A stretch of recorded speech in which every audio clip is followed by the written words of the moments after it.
मछली पालना।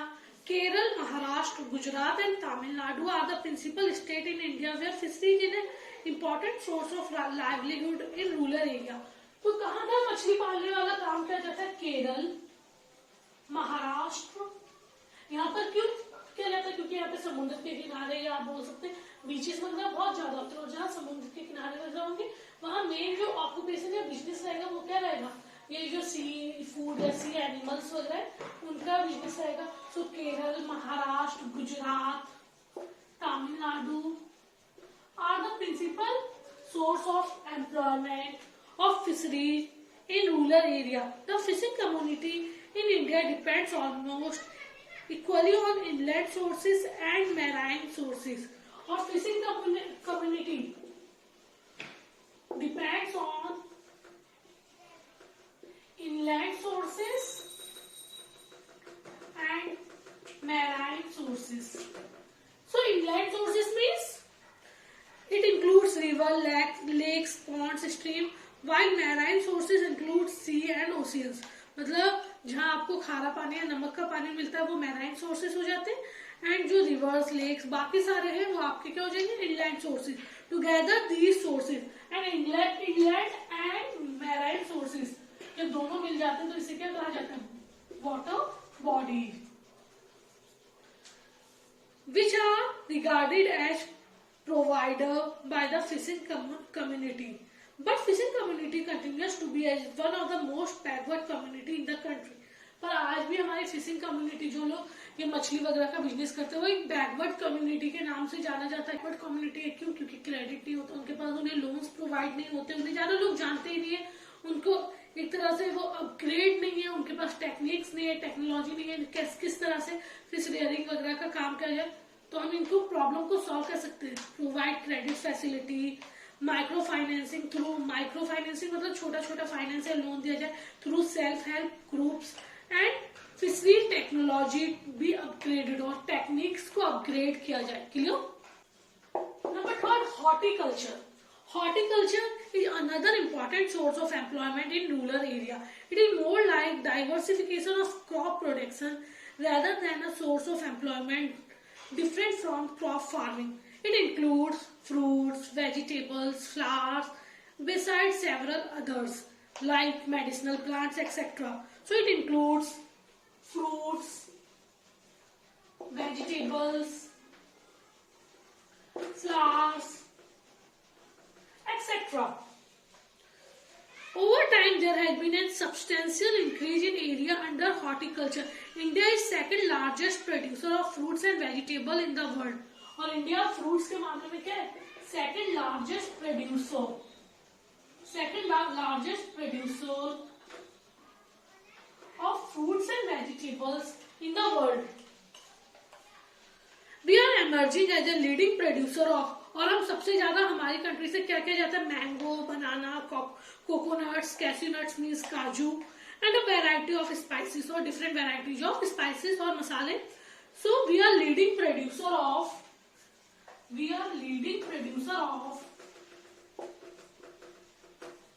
mangoes, banana, coconuts, cashew nuts, and spices, variety of spices. Clear? High crop productivity led to golden revolution in horticulture farming during the years 1991 to 2012. Horticulture is emerging as an important means of sustainable living in the rural area. There has been significant increase in income level of farming family engaged in horticulture production. और धीरे धीरे जो farming family है, या फिर आप बोल सकते हैं जो लोग क्रॉप्स उगाते थे, अब धीरे धीरे वो शिफ्ट होने लगे हॉर्टिकल्चर की ओर, या फ्रूट्स, वेजिटेबल्स या जो फ्लावर्स वगैरह उनकी खेती की ओर. Shifting to the horticulture farming has reduced economic vulnerability of the small and marginal farmer. और जो लोग सिर्फ फार्मिंग पे डिपेंड थे या क्रॉप प्रोडक्शन पे डिपेंड थे, वो लोग अब कहाँ चले गए? हॉर्टिकल्चर में चले गए. तो उनकी जो इकोनॉमिक कंडीशन है वो भी धीरे धीरे क्या होने लगी? इम्प्रूव होने लगी है. Clear? And now 20% 20% of total rural employment is generated by horticulture. और आज हमारी कंट्री में 20% जो जहाँ रूरल एम्प्लॉयमेंट मिलती है वो किसके थ्रू मिल रही है? हॉर्टिकल्चर, फ्लावर्स, फ्रूट्स, वेजिटेबल्स वगैरह के प्रोडक्शन के थ्रू मिल रही है। Clear? Now number 4, household and cottage industry. It is a traditional source of employment in rural area rather than agriculture. Traditionally, this industry has been dominated. पहले ये small और house hold industry में थोड़ी बहुत चीजें होती थी, like spinning, weaving, dyeing. Traditionally this industry includes weaving, बुनाई जो होती थी, देन स्पिनिंग, डाई करना, ब्लीच करना, etc. So traditionally, these industry has been dominated by activity like spinning, weaving, dyeing, and bleaching. However, with the growth of urban textile industries, these activities have been hit hard in rural area. But during the past, some new household activities like soap manufacturing, doll making, mushroom cultivation, and beekeeping have emerged as ultimate source of income generation. पर अब धीरे धीरे क्या होने लगा है? Doll making, गुड़िया वगैरह बनाई जाने लगी। सोप मैन्युफैक्चरिंग, छोटी छोटी इंडस्ट्री में साबुन वगैरह बनने लगे। Soap manufacturing, then mushroom cultivation, mushrooms को उगाया जा रहा है, mushroom cultivation, etcetera. And bee keeping also. Bee keeping means मधुमक्खी वगैरह जो ये पाली जाते हैं, उनके have emerge alternative source of income generation. Now last topic, organic farming. Organic farming is a system of farming that relies or depends upon the use of organic inputs for cultivation. मतलब organic inputs में मतलब जो खाद है उसकी जगह हम लोग गोबर का यूज कर रहे हैं, मतलब यूरिया की जगह हम लोग गोबर का यूज कर रहे हैं। ये ऑर्गेनिक तरीके से हम क्या कर रहे हैं? फार्मिंग कर रहे हैं। So it is a system of farming that depends upon, it is a system of farming that depends upon organic inputs.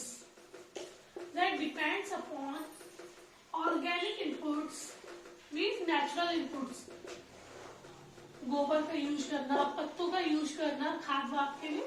हम लोग भी जो फर्टिलाइजर्स वगैरह है जो बाजार में मिलने वाली, उसकी जगह हम लोग ऑर्गेनिक इनपुट्स का यूज करते हैं। So it is a system of farming that depends upon organic inputs like animal manure मतलब गोबर वगैरह, and compost are the basic. Compost में जो पत्ते गिरते हैं देन वो प्रोसेस होकर मिट्टी में मिल जाते हैं और खाद बन जाते हैं। So animal manure and compost are the basic organic inputs. It discards the use of chemical inputs like chemical fertilizers, insecticides and pesticides. और ये इतना केमिकल जो फर्टिलाइजर्स वगैरह होते हैं जिनमें केमिकल्स मिला होता है, ऐसे खाद वगैरह का यूज करने को मना करता है। It needs to be noted that simply discarding the use of chemical fertilizer is not organic farming. It is a system of farming that focuses on maintaining soil health so that farming become a long period sustainable process along with eco-friendly environment. एक तो pollution नहीं होगा, chemicals वगैरह से pollution होता है, हमारी water pollution होता है, हमारी वाटर पॉल्यूट हो जाती है, तो एक तो पॉल्यूशन फ्री होगा। तो ये इको फ्रेंडली एनवायरनमेंट को भी क्या करता है? जनरेट करता है। वाई ऑर्गेनिक फार्मिंग क्यों करनी चाहिए? Number 5, discards the use of non-renewable. So why organic farming? Number 4, discards the use of non-renewable resources. Non-renewable resources which cannot be renewed, जो हम फिर से रिन्यू नहीं कर सकते। और केमिकल फर्टिलाइजर्स वगैरह किससे बनते हैं? non-renewable resources से। So conventional farming, unlike conventional farming, organic farming does not use chemical fertilizer which are petroleum based. We all know that petroleum is a non-renewable resources. So chemical fertilizers किससे बनते हैं? Petroleum. और petroleum क्या होता है? non-renewable resources. So discards the use of non-renewable resources. Environment friendly. Organic farming is environment friendly. कोई pollution नहीं होता। अगर हम गोबर का यूज कर रहे हैं खेती में तो उससे कोई पॉल्यूशन वगैरह नहीं हो रहा। तो इससे क्या होगा, एनवायरमेंट फ्रेंडली, हम अपने एनवायरमेंट को पॉल्यूट नहीं कर रहे. So organic farming is environment friendly. Chemical fertilisers on the other hand pollute the ground water by increasing its nitrates contains. Nitrates are health hazard and pollute the environment. Number third, increase soil fertility. Increase soil fertility. Use of animal manures and compost help increase soil fertility. Chemical fertilisers on the other hand erode, और chemical fertiliser से soil की fertility कम होती है. वही हम compost या animal manure की बात करें, उससे इंक्रीज होती है soil fertility. Number fourth, healthier and tastier food. Chemical से मिला हुआ फूड कैसा होता है, ना हेल्दी होता है ना टेस्टी होता है. So healthier and tastier food. Organic farming offers healthier and tastier food compared with conventional farming. Recent studies have found that organically grown food is more nutritious than the food from chemical farming. And number 5, inexpensive technology. भाई organic input से जो अपने आप ही क्या हो रहा है, produce हो रहे हैं, तो इसमें कोई भी खर्चा नहीं लग रहा. वही chemical fertiliser, insecticides and pesticide, इसमें ह्यूज अमाउंट ऑफ एक्सपेंडिचर हमारा लगता है. So inexpensive technology. Clear? Thank you. Chapter complete.